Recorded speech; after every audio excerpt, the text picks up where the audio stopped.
ของเจ้ามัตลาว แล้วแต่คนมาก แล้วแต่คนมากแต่นี่มันเป็นประเภทสดแล้วก็เจ้าต่ำเอากับบนแซ่บปันใดดังนั้นเขาต้องเอามาเทคมันจะบานสำหรับคนที่บ่มากินรวมมิตรดักเปลี่ยนมันแบบเป็นรวมมิตรนะมันมีกุ้งมีติ่งจอกมีอย่างติ่งกุ้งปูสำหรับ แล้วคนก็มาเยี่ยม นาเฮาเนาะนาเฮากินกุ้งบ่ได้นั่นก็ได้กินเป็นติ่งจอกแทน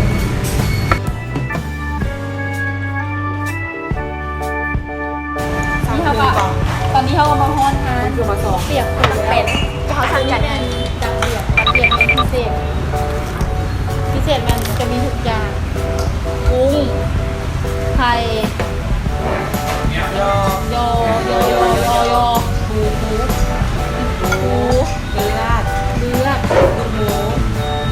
มีเห็ดหอมปรุงได้เลย พวกปุ่งจริงๆปกติห้านี่พวกปุ่งมันกัดแซ่บอยู่แล้ว ถ้าเผ็ดหน่อยหนึ่งโอเคล่ะโซน เพกกับนาวเลยหนึ่งแซ่บ อันนี้เนี่ย จัดเดียด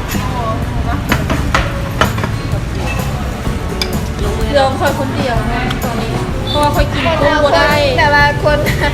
คนพิเศษก็ได้พิเศษเอามาสร้างบูหลังจากนั้นไปกินไปก่อน โตไห่โกนอธิบายได้ไหมอันนี้มี อันนี้ กับกล้วย อันขนมคู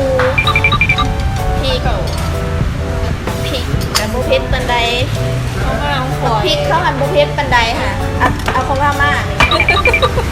อันนี้นี่ธรรมดาอันนี้เพิ่นใส่อิหยังก่อนอิหยังวะขาหมูซื่อๆกับปู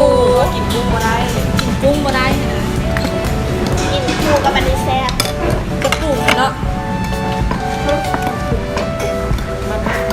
แบบเผ็ดตอนนี้กำลังวุ่นวายกันอย่างเราเข้าใจ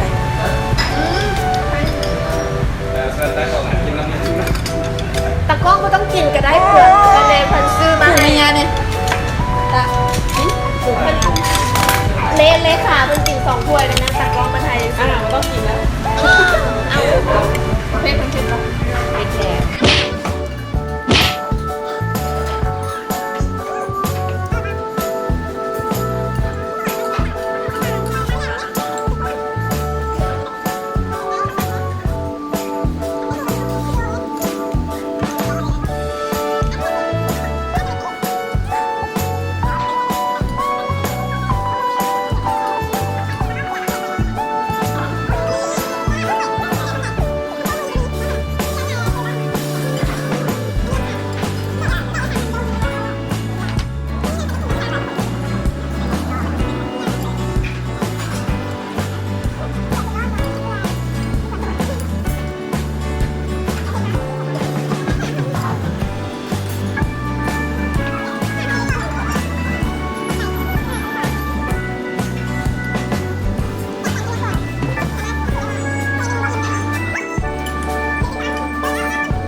รีวิวเคยมากินอีก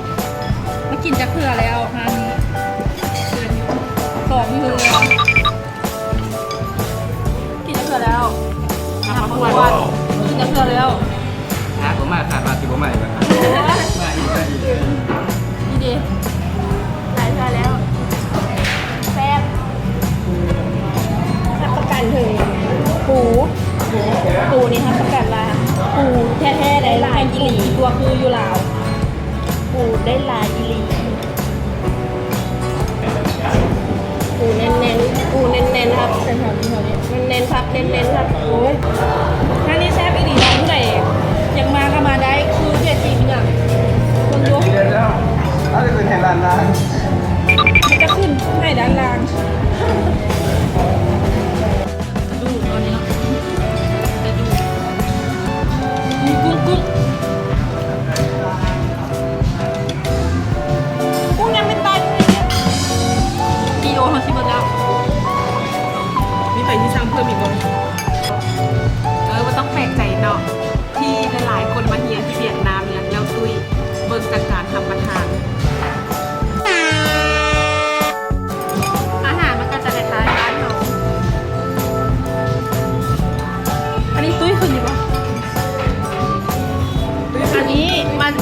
ดือนแล้วก็รู้สึกว่าคุยขึ้นบ่